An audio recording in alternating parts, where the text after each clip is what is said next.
Hey, everybody, this is Jack McGrath. Today, I'm going to get you smarter faster on the costs of not doing any onboarding for your new employees. Stick around.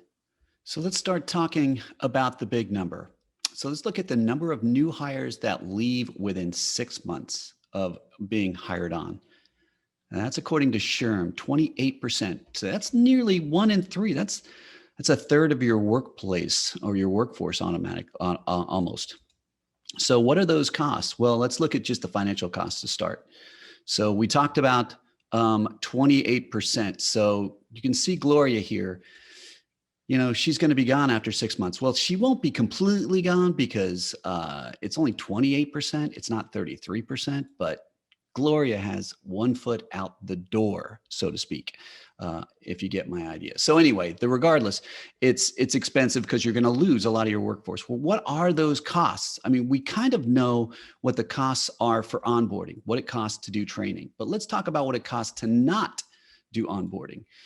Let's look at just the financials. The average employer spends $4,000 in 24 days on a new hire in North America. Okay, that's based on a Glassdoor survey.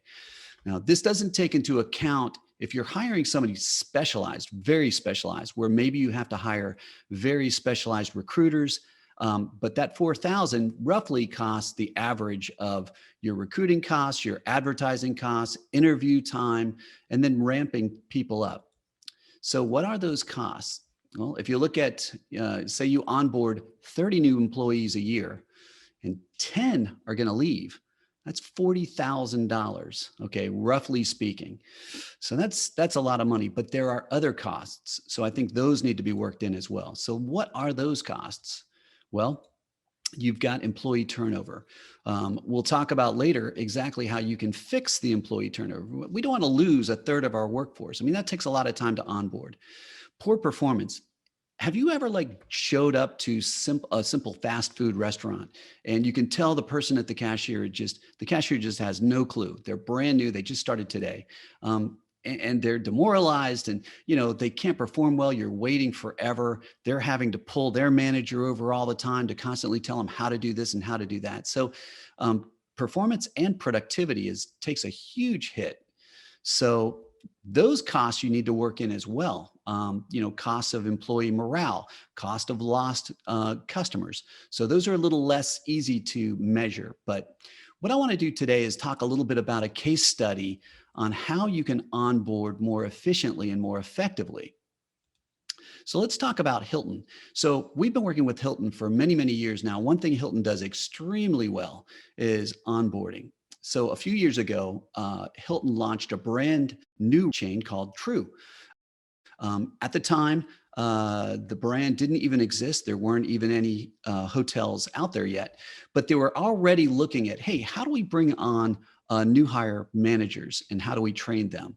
So they did this right from the beginning. Before they even built the hotels, they were already planning on onboarding, which gives you an indication of how important it is to that culture. So let's take a look at Danica. So Danica is a representative new manager that we dreamed up for a little walkthrough on a pitch to Hilton. So Danica is a brand new manager. She's just started. And so now how do we onboard Danica?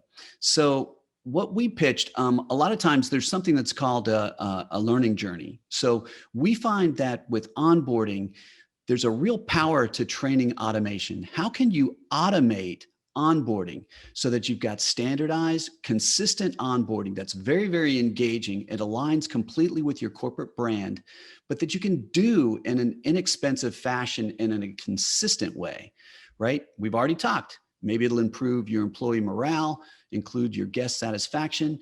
So with our True Map, for example, in this particular pitch I'm going to show you, is that what we did was we said, hey, let's go ahead and take a look at those values and break them up into time-spaced moments. I think this is really, really important. It goes back to the concept of how quickly people forget what they've learned. So within about 10 days, people can forget about 90% of what they learned in a training experience. So that could be wasted resources. So what we did instead was pitched a time spaced.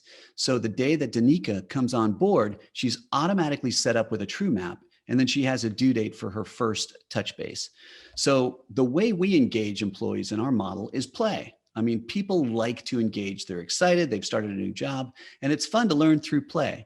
So in this particular example, we went ahead and used the play model to launch out in some gamification so that the new hire could come on, learn about things. And this could be low tech, could be learning from job aids, from manuals, from handbooks, for example, and then they interact with the content through gamification.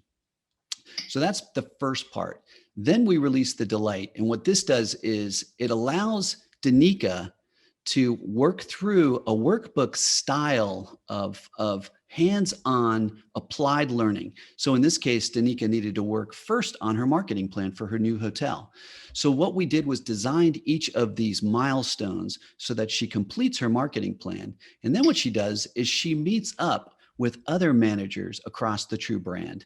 And they're also on the exact same journey. So they're also building marketing plans. So as part of this onboarding process, Danica will interact with other managers across the True brand to share back her ideas on her marketing plan. So it's a great way to do some social learning and for Danica to engage and interact with other managers like her. We learn really well from each other. That's how 70% of what we learn from others. So the next portion, we're really big believers on the teach back. So the last one is the relate. And on relate, what you do is Danica has to go up onto Hilton Worldwide University and basically share back what she's learned about her marketing plan and her process. So this is just an example. Again, this was just a concept, but the concept is that they'd share back and she'd be helping to propagate content that could be used for other new managers. So again, it's a nice self-perpetuating virtuous circle. So again, all of these modules release over time. And it allows for, as I mentioned, training automation, which could really help you to manage your onboard employees. So what are the results of onboarding? Well, let's take a look at that. So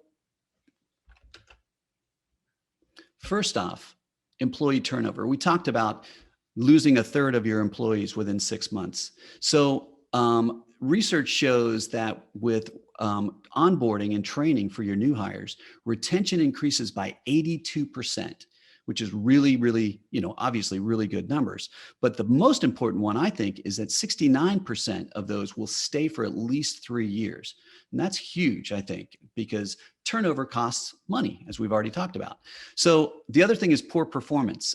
Research shown too, 60% reduction in the time to productivity when you provide onboarding for your new hires. And finally, lost productivity. In this research, 77% of new hires who had a formal onboarding program hit their performance goals right away in their first performance targets. So that's a positive thing.